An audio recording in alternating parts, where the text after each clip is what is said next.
I've been going back and forth with a friend of mine, and he is a very good friend of mine. And we've already agreed that we are going to respectfully disagree regarding this particular subject matter. But there are a lot of people that were commenting on his Facebook page, jumping up and down in the defense of Israel and their right to pretty much anything they want to do over in the Middle East. And I push back by saying that nobody's got the right to do whatever they want to do, but right pretty much, I take that back, might pretty much makes right. But in discussing this with my buddy the other night, he basically was coming down on the side of Israel being entitled to the land over there. And in this particular picture that you see that he posted, and in case you can't read it, I'm going to read it to you. The Babylonian Empire, 1605 BC, under King Nebuchadnezzar, invaded Judah, taking Jews captive and dispersing them out of their land.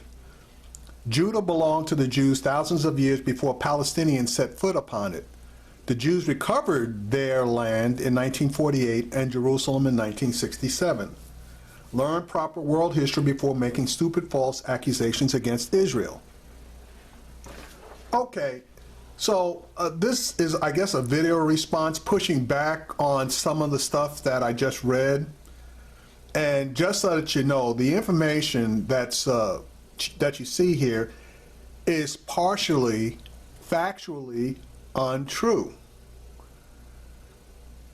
Now, the people of Canaan were the original owners of all of this land, okay?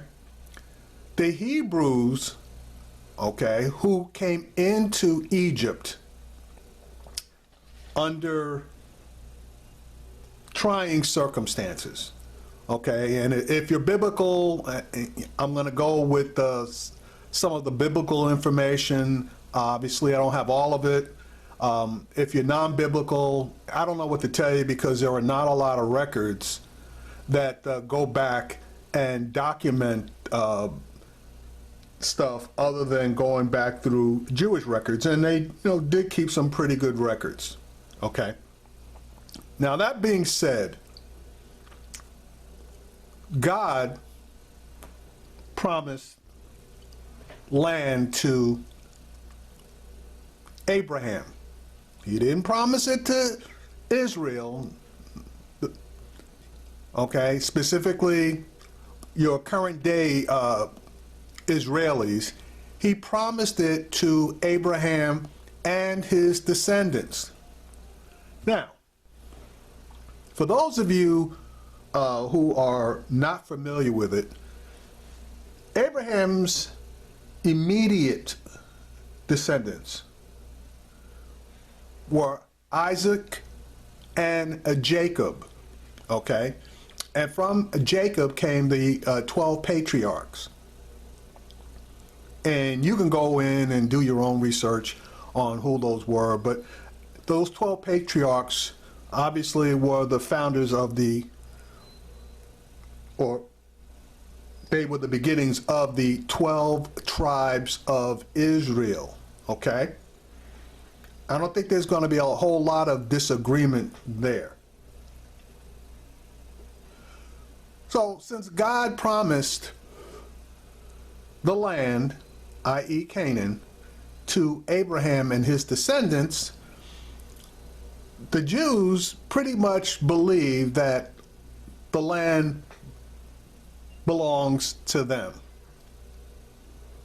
They forgot one little fact. Abraham did not have just one son, he had two sons. And his firstborn son was Ishmael. Ishmael was the father of the modern day Muslims. Ishmael and his mom were pushed out by Sarah and in turn Abraham. They went out. Ishmael went pretty much back to Egypt, married an Egyptian woman, and fathered, however many children that he fathered. So not only is Abraham the father of what we call the Hebrews or Jewish people today, he's also the father of the Muslim people. And the Muslims refer to him in their holy writings, the Quran, as being the progenitor of their people. So if God made a promise to Abraham and his descendants, that promise spread down not only through Isaac and Jacob, which were ended up being the Jewish people, but also to Ishmael. Okay, and his people ended up being the Muslims in that region. Okay, so that's number one. So if that is in fact the case, then the land belongs to both groups of people.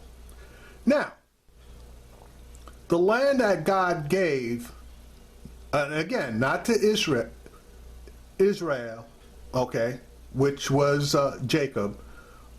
He actually gave the land to Abraham and his descendants, included everything from the Nile River in Egypt to Lebanon, south to north, and everything from the Mediterranean Sea to the Euphrates River, west to east. So exactly what does that land encompass? Well, I'm going to show you. Here is a picture of the land that God promised Abraham and his descendants. Now, I'm using an old, a picture of the land with its biblical names, but I'm going to tell you exactly what that land encompasses.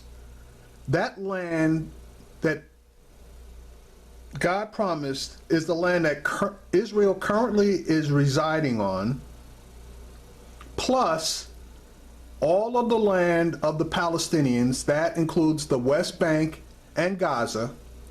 It also includes some of Egypt and Syria, plus all of Jordan, plus some of Saudi Arabia and Iraq. So, if you're going biblically, does that land all belong to the Jews, to Israel? I don't think so. All right, anyway, does Israel have the right to take all of the above land? And again, I say no. Now, let's go back a little ways. The Hebrews, and I'm going to call them Hebrews, actually formed the kingdoms of Israel and Judah around 1040. Now, for those of you who are not aware of it, the kingdom of Israel and the kingdom of Judah are two separate kingdoms, okay? The kingdom of Israel was comprised of 10 of the tribes of Israel, and the kingdom of Judah was comprised of 2 of the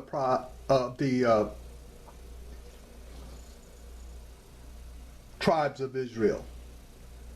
Okay, I'm kind of going a little slow here because I'm still formulating my thoughts on this. I didn't write anything out or really have a strict game plan on exactly what I was going to say. Anyway, as I stated, they were 2 separate kingdoms. Now, the Babylonians came in and conquered the northern kingdom first. And when the Babylonians conquered a people, normally what they did was they took the people completely out of the land, relocated them geographically amongst people who they didn't really have a common language with, in order for there not to be various peoples getting together to go up against them. So the Babylonians initially conquered the northern kingdom of Israel, and then 200 years later, it conquered the southern kingdom of Judah.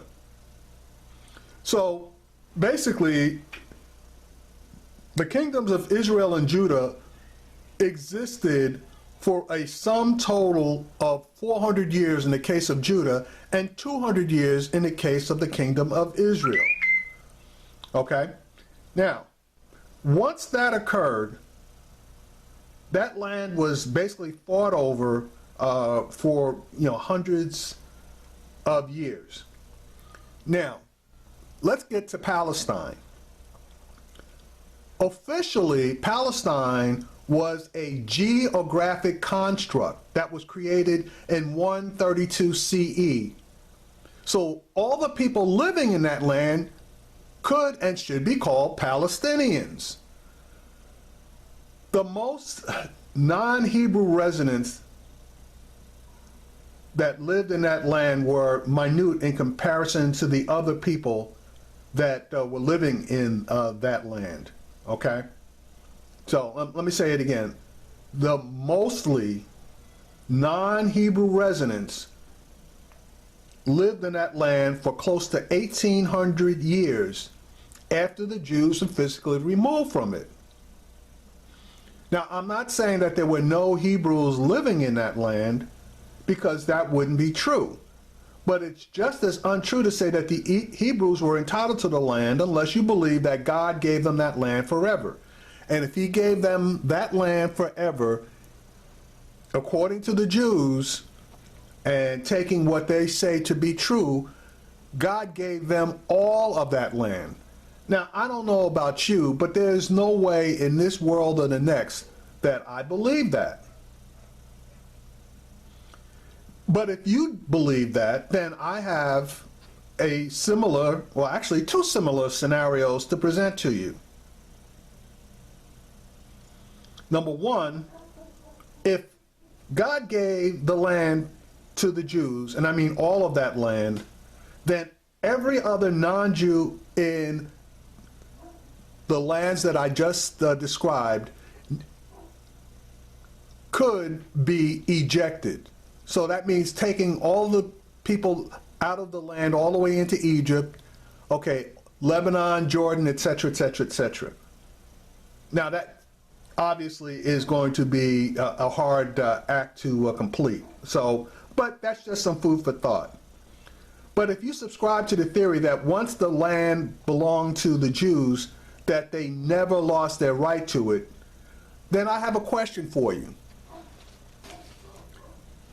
Do the Native Americans of the Americas have the right to reclaim all of the land that the United States currently sits on? Because they had the land, and they had the land for a lot longer than 400 years. Let me give you an easier one. After the Civil War, and black people were freed from slavery, they legally acquired land. The land that they acquired was taken from them after the Reconstruction period ended, for the most part. Do the people who had their land taken from them that they legally owned, do they have the right to go back and reclaim that land? It can't be both ways. If the Jewish people are claiming a national homeland, and that in itself was a construct that was pushed by Great Britain back in I believe it was 1917, somewhere around World War I. The British pushed for the Jews to have a national homeland in this area. Why they did it, I don't know, unless they wanted to get all of the Jews out of their country and decided to give them a place that they could inhabit.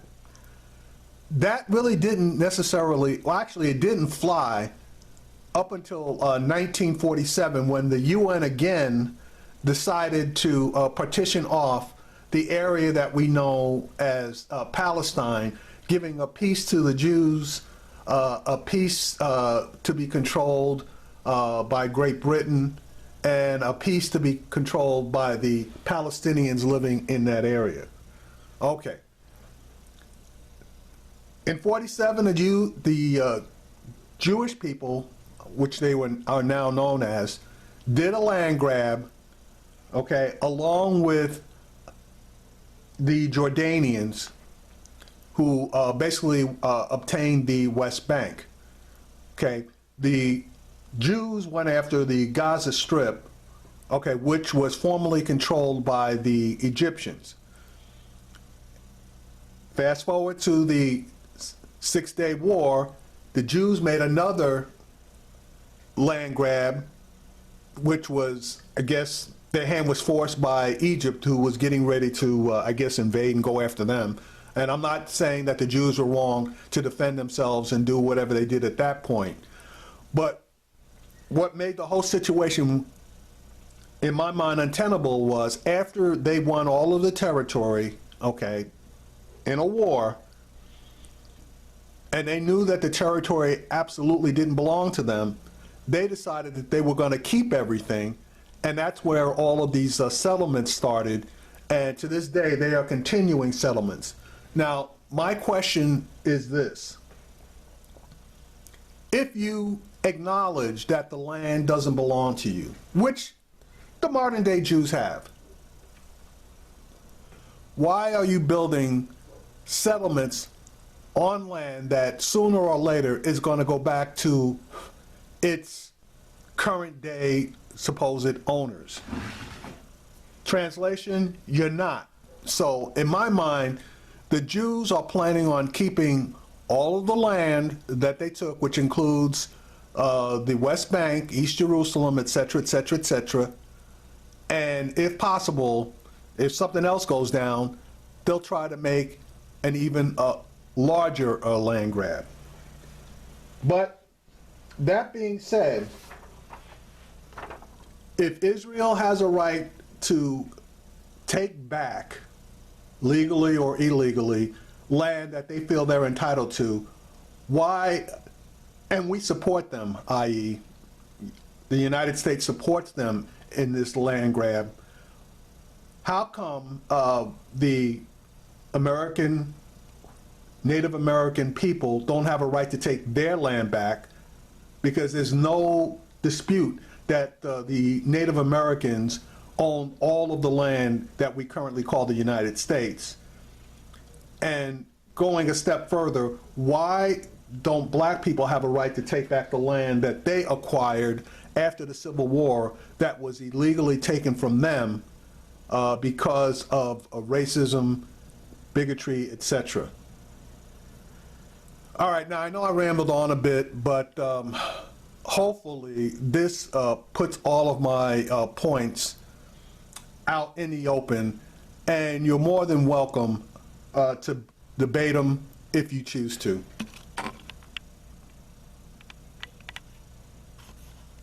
Oh, one thing I almost forgot. The people that are currently residing in Israel, the quote-unquote Jewish people that are residing there, there have been numerous studies done and tracing genetic lines, and the majority of those people, the majority, I didn't say all, but the majority of those people are not even direct descendants of Abraham. They are people that migrated out of that region up into Europe, Northern Europe, intermarried, and now known as esoteric Jews. but their bloodlines do not trace all the way back to Abraham. So as far as their right to go back to what they consider to be their homeland. Sorry, folks, I had mispronounced the word. It's Ashkenazi, not esoteric. Thank you.